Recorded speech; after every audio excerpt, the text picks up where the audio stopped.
Facebook ads for years now has been one of the most consistent ways to scale your business. In fact, Facebook ads have been one of the biggest reasons we've been able to generate over $1 billion for our clients over the last 7 years. But these new updates are definitely changing things and are important to follow so that way you know exactly what ways you can improve your overall ad performance and how it affects you. And if you aren't aware of these changes, then your business can definitely suffer from this because you need to know exactly what's going on with Facebook ads in 2023. So in today's episode, I'm not only going to break down these changes, but also how to implement these strategies to your benefit so that way you can see better results. And we're not wasting any time today, so let's hop into it.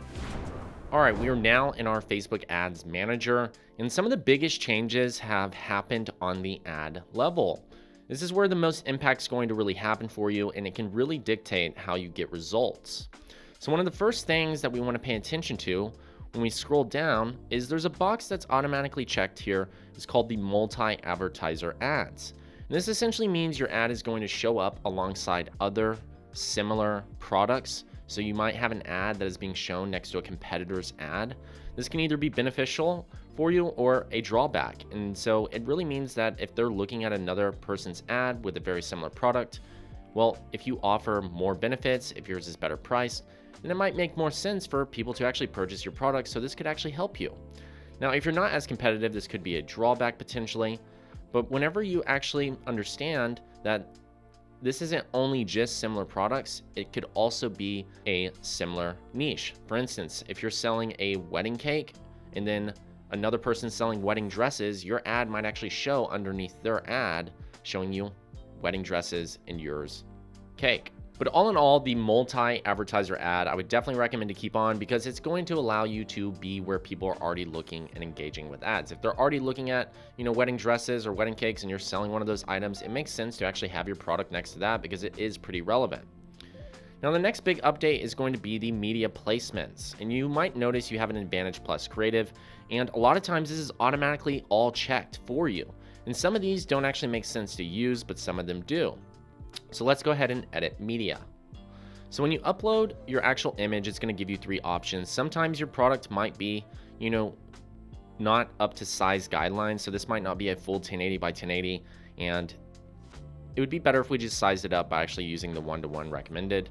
If we use this for 9:16, it doesn't make sense. So we want to keep it original. This one doesn't make sense to zoom in because it cuts off your product. That's the last thing you want to do. You want to make sure your product is fully in visual. So when we look at the optimization for Advantage Plus Creative, this is where really all of the major changes have come into play, where you have standard enhancements, which adjust the brightness potentially of your image. It can adjust the contrast. It might make it brighter or darker. This could be beneficial if your image isn't, super bright and it needs to be brightened automatically. The algorithm is going to be able to adjust that for you. And then varying the aspect ratio of your media. If your thing's cropped, it could add a darker background behind it and actually put it in place. And then adding in different templates, which could help improve performance. Another thing is the ad level compositional changes. So this essentially means adding in labels, which might improve your overall performance by saying it's on sale if it is. And then also having different relevant comments shown below your ad. If somebody says something really great about your product and that they bought it, well, Facebook is actually going to make that relevant comment show up because it's going to increase your overall conversions. So that's a pretty cool feature and can definitely be a game changer for you because it's going to be ranking your comments for you to your advantage. And then we have image brightness and contrast, which, as you can see, the original optimized. It makes sense for a product like this. If you have a clothing brand and you're selling, a blue tee, if it changes the color of the actual tee itself, that's not going to be to your advantage. So you need to pay attention to specific things. If you do sell items that have a color people can choose, then you want to make sure that it doesn't actually distort or change the color of the product itself, because that could definitely be misleading and actually charge people to not want to actually buy the product. And then music doesn't make sense. I've listened to a lot of these different tracks. They're all so random, and just applying it over a product image really just doesn't make sense at all. I would definitely not turn on music. We personally have not seen any performance improvements from using this specific placement. You can always test it because every business is different, but I definitely wouldn't end up using this ultimately because the overall impact of this is not very high. And then 3D animation, this one can definitely be tested. It just all depends on the image you have and the way that you actually shoot the product. If you're selling a, beverage, it could be, cooler to have some motion, but ultimately it's really not going to have a big impact on your overall results. The biggest thing is going to be the brightness and contrast in your standard enhancements, which can definitely help you. Now, you don't want to turn on all optimizations, you just want to flip on the ones that make the most sense. So in this case, we would use these two specific optimized ones, which could end up being tested to see if they help. Now, the other big factor, which is capturing a lot of people, and most of you don't even know this, but this optimized text per person is turned on and it's causing a lot of performance issues with your ads. For instance, if you have primary text here, you might have longer ad copy, okay? And then you might have your headline, which is your product name. Let's say you're selling, hydration supplement pack of 3, and that's your headline, or just hydration supplement pack.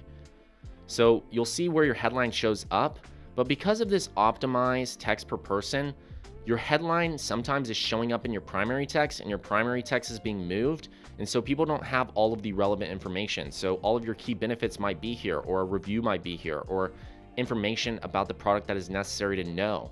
The copy definitely helps improve your overall performance, but if your headline's being moved up here, it can definitely take away from your overall results. And most of you don't even realize all of this is actually being enabled on your ads automatically. So as you can see here, your actual headline would be moved to your primary text, and this is definitely not beneficial. So I would recommend turning this off, this optimized text per person in this case. And you can do that by going to the actual edit here and turning that off.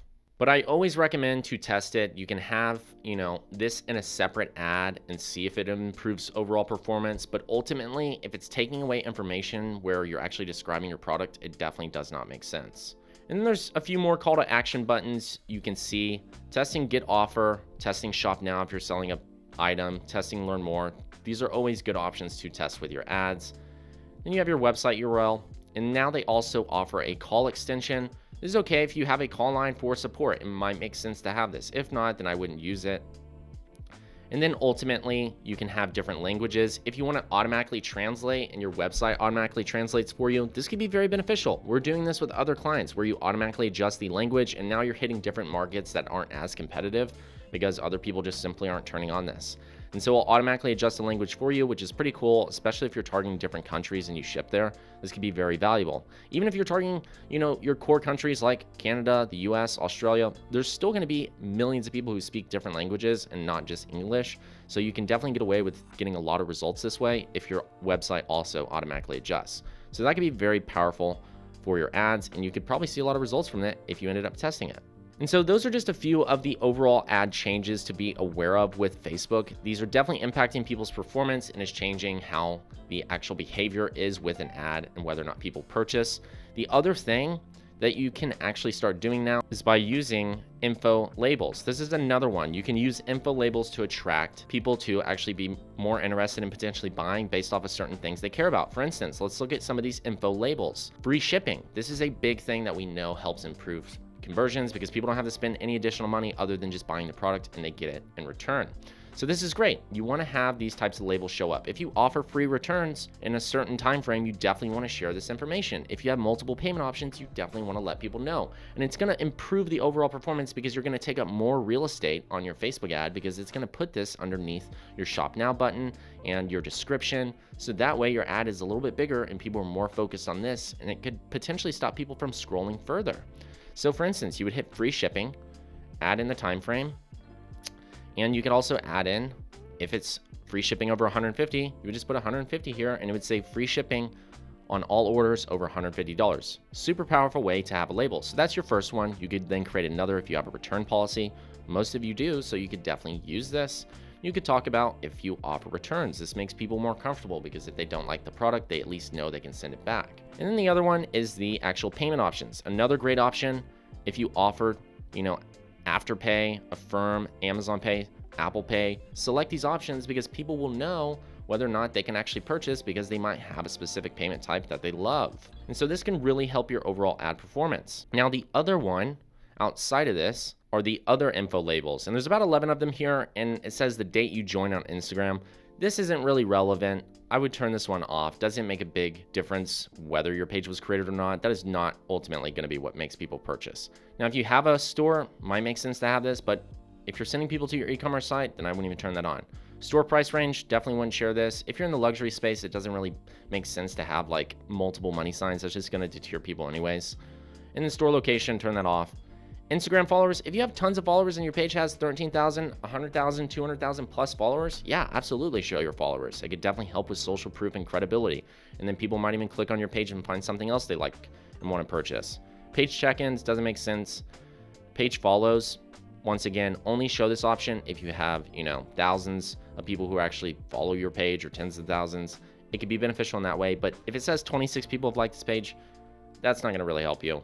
If anything, it's going to look bad because you don't have that many people who even follow the business and people might not trust it. But once again, it's not the ultimate deciding factor. So in that case, I would just turn it off if you only had, a few. But if you have tens of thousands, yes, definitely keep it on. Same thing for page likes. If you respond to people in the DMs around questions, it might make sense to have this because they might ask a question about the product before they buy. And if you're quick to respond, it could definitely help you. If you have lots of reviews on your page, definitely keep this box checked.